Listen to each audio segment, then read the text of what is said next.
Si vous cherchez à contacter, à démarcher ou à prospecter les professionnels de l'immobilier, alors le fichier email des agences immobilières de France est quelque chose qui va vous rendre grandement service puisque ce fichier compte plus de 60 000 professionnels de l'immobilier, dont 30 000 avec au moins un email de contact. Mais avant d'aller plus avant, laissez-moi vous parler un petit peu de ces agences immobilières. Sachez tout d'abord qu'on compte plus de 60 000 agents et agences immobilières en France qui se partagent un marché de près d'1 million de transactions chaque année. Ce secteur, il se répartit entre les agences indépendantes, les agences rattachées à un réseau telles que Orpi, Century 21, La Forêt Immobilier, Guy Hockey, et puis de l'autre côté, les mandataires immobiliers qui sont eux une catégorie en très forte croissance. Citons notamment IAD France, Safety, Capifrance et tant d'autres. Tout ça pour dire qu'aujourd'hui, ce secteur d'activité, il n'est pas figé, c'est un secteur qui bouge encore beaucoup et notamment depuis l'avènement d'Internet, les agences doivent rivaliser avec les portails d'annonces tels que Se Loger, tels que Logikimo, de particulier à particulier, et puis surtout Le Bon Coin et ses 49 millions de visiteurs. Donc de nombreux professionnels de l'immobilier se spécialisent de plus en plus vers du luxe par exemple, ou offrent de plus en plus de services en phase avec les besoins de leurs clients, comme la gestion intégrale pour de la location courte durée par exemple. Maintenant, au niveau de la répartition géographique, évidemment, elle est dictée par le prix au mètre carré qui évidemment est plus important dans les grandes villes telles que Paris, Lyon, Bordeaux, Toulouse, qui concentrent la plus grande partie des agences immobilières. Maintenant, toutefois, les agences se positionnent aussi dans les zones touristiques et ou balnéaires comme Cannes, comme Arcachon, comme la Guadeloupe. Et puis, notons quelque chose de plus récent, à voir si ça perdurera, c'est qu'on a constaté dans des zones rurales ou du moins plus reculées, suite à la pandémie, que les maisons à la campagne avaient eu un regain d'intérêt aux yeux des Français et donc de là aussi de l'activité qui est naissante. Je vous ai mis quelques exemples de grands noms que vous pouvez retrouver qui illustrent un petit peu ce propos. Notons aussi au passage qu'on a des gens qui sont un peu plus connus, qui ont fait leur arrivée dans ce secteur au-delà de la télévision et qui ont maintenant des petites chaînes également d'agences. Donc je pense à Stéphane Plaza notamment, mais il y en a d'autres. Et puis, si vous vous intéressez un peu plus largement au secteur de l'immobilier, on a d'autres catégories de professionnels qu'on a finalement mis dans un pack qui regroupe des gens qui sont vraiment des pros de l'immobilier. Je pense aux experts, je pense aux marchands de biens, je pense aux notaires, aux promoteurs, bref, tous ces gens-là qui gravitent autour des agences immobilières et que vous allez pouvoir retrouver tout simplement en suivant ce lien. Vous allez évidemment pouvoir télécharger le fichier gratuit qui va vous montrer ce qu'il y a dedans et d'ailleurs je vais vous en parler un petit peu avant ça.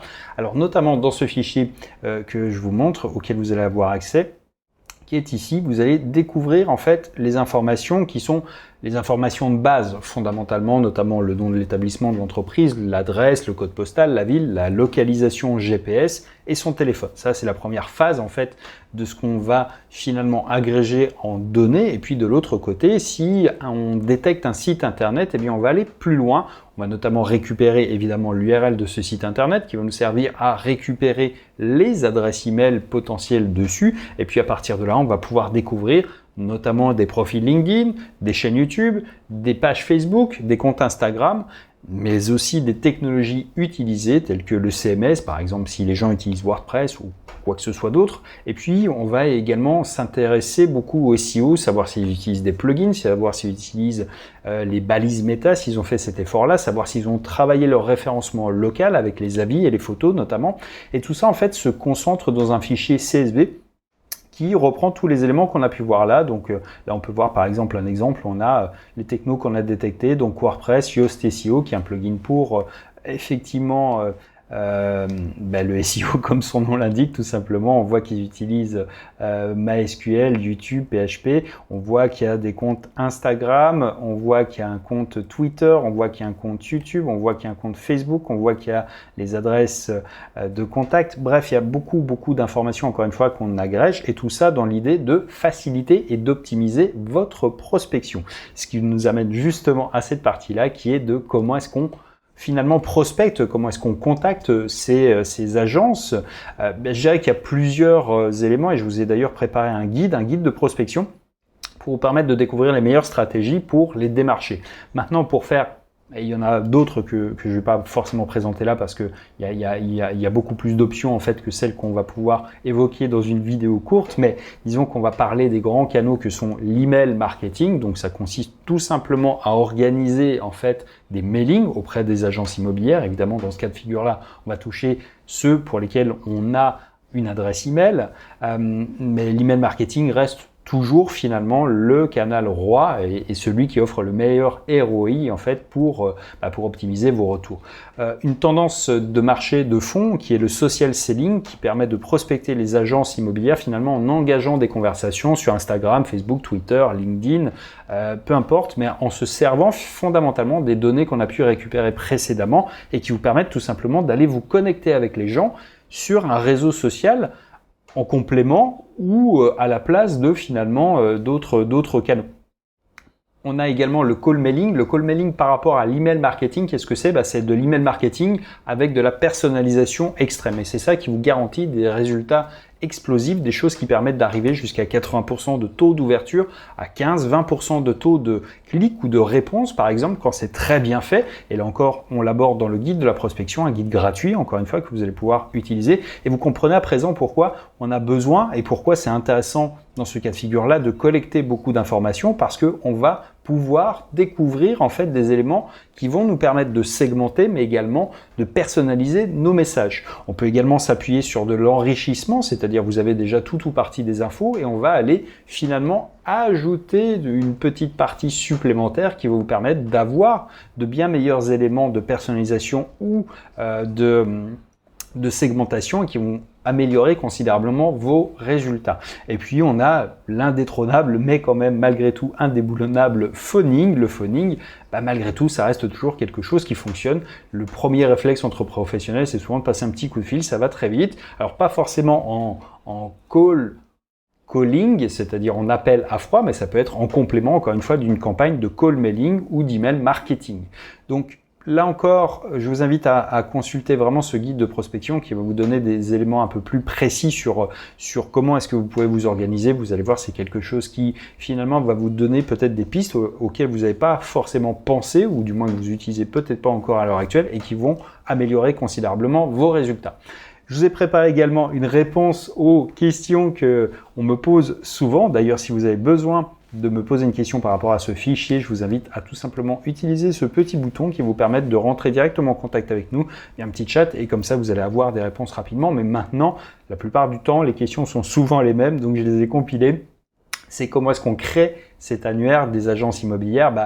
Il faut savoir que notre démarche elle est 100% transparente et elle s'appuie exclusivement sur des informations publiques et c'est ce qui rend ce fichier 100% conforme à l'RGPD, aux différentes législations, parce qu'il ne contient pas de données personnelles, parce que ce sont des données professionnelles qui sont publiques et qu'on ne fait qu'agréger, c'est-à-dire qu'on va aller chercher sur les différents sites, les différents réseaux sociaux et on va combiner tout ça dans un fichier, mais encore une fois, il n'y a rien de personnel, il n'y a rien de nominatif, ce sont des professionnels et c'est ce qui rend légal de contacter les agences immobilières par email notamment et de les prospecter parce que il suffit de respecter, on va le faire d'une manière simple parce que sinon il faudrait effectivement sortir les sites de la CNIL, etc. Mais pour faire très simple, vous avez besoin de respecter deux conditions majeures. La première, c'est votre proposition doit être en rapport avec l'activité des prospects que vous visez. Donc ça veut dire que les agences immobilières ou les personnes que vous allez contacter, vous ne pouvez pas les contacter pour tout et n'importe quoi. Ce que vous allez leur proposer doit être en rapport avec leur activité. Et de l'autre côté, pour respecter complètement la loi, vous devez leur offrir un moyen d'opposition et de désinscription en fait à vos actions de prospection. Là encore, je vous renvoie vers notre guide gratuit de prospection qui vous permettent de mieux appréhender ça et de mieux le mettre en place. À quelle fréquence nos bases sont mises à jour? Alors, on a une spécificité, c'est qu'on ne possède pas de base de données. Notre processus consiste à créer votre fichier au moment de votre commande et c'est ce qui vous garantit que les informations sont à jour. Donc évidemment, on garde des fichiers qui sont des samples, des fichiers de démonstration comme celui-ci, mais ensuite, on va les recréer à chaque fois que quelqu'un en a besoin tout simplement. Comme ça, nos fichiers sont toujours à jour. Les informations que vous allez exploiter pour prospecter seront systématiquement à jour et ça, c'est quelque chose qui a un énorme plus et qui va va vous permettre de ne jamais avoir besoin de vous poser la question de savoir si les données sont vieilles, etc., etc. Non, là pour le coup, les informations sont systématiquement à jour puisqu'on les recompile à chaque fois, ce qui explique qu'on a besoin de 48 heures pour vous livrer votre fichier tout simplement. Quelles autres bases est-ce qu'on peut vous proposer? Alors, nos algorithmes, aujourd'hui, nous permettent de créer des fichiers, des bases de données en Belgique, en Suisse, au Québec, à vrai dire, dans n'importe quel pays du monde, qu'il soit francophone ou non, et ce, parmi plus de 3000 catégories professionnelles que nous avons identifiées. Je vous les ai mises. D'ailleurs, je vous ai mis un petit lien que vous trouverez ici. Et tout ça pour dire qu'on peut effectivement s'adapter à des besoins qui sont plus spécifiques, notamment en vous proposant, vous verrez ici, voilà, les différentes... je dirais qu'il y a quasiment tous les pays du monde. Alors évidemment, il y a des gens qui sont moins facilement trouvables sur Internet. Quand on parle des États-Unis, par exemple, c'est beaucoup plus simple parce que évidemment le taux d'équipement, le taux de digitalisation, il est beaucoup plus important que, je ne sais pas, au Cambodge par exemple ou au Sénégal. C'est évident. Maintenant, c'est toujours possible, les résultats ils sont variables en fonction de cette partie-là qu'on ne peut pas forcément maîtriser en amont, mais toujours est-il qu'on peut reproduire ces fichiers, quel que soit le pays du monde, et encore une fois, dans n'importe quelle langue. On a créé également des packs thématiques, encore une fois, j'y reviens, qui sont voilà, des commerces, des secteurs d'activité particuliers, tels que le tourisme, les secteurs médicaux, les artisans, les secteurs immobiliers, bref, un petit peu tout ce que vous allez pouvoir rechercher. Et puis de l'autre côté, on a créé également quelque chose qui vous permette de découvrir l'intégralité des catégories qu'on va pouvoir cibler quel que soit le pays du monde. Donc il y en a un peu plus de 3000, donc vraiment vous avez des choses qui sont très très fines que je vous invite à découvrir. Et encore une fois, si vous avez besoin d'aide, eh bien n'hésitez pas à nous contacter ici et vous allez pouvoir échanger avec nous directement. Vous allez évidemment pouvoir encore une fois télécharger ou du moins consulter le guide de prospection qui est gratuit, qui vous est mis à disposition, et puis vous aurez également accès au fichier de démo qui va vous permettre de juger sur pied en fait de la pertinence des informations qu'on est capable de collecter et de pouvoir constituer pour vous. Donc voilà pour cette présentation du fichier des agences immobilières de France. Donc il y a beaucoup d'informations dans ce que je vous ai donné. N'hésitez pas à consultez en description les différents liens qui vont vous emmener vers cette page que vous allez pouvoir consulter et puis surtout consulter les différents liens que je vous ai présentés.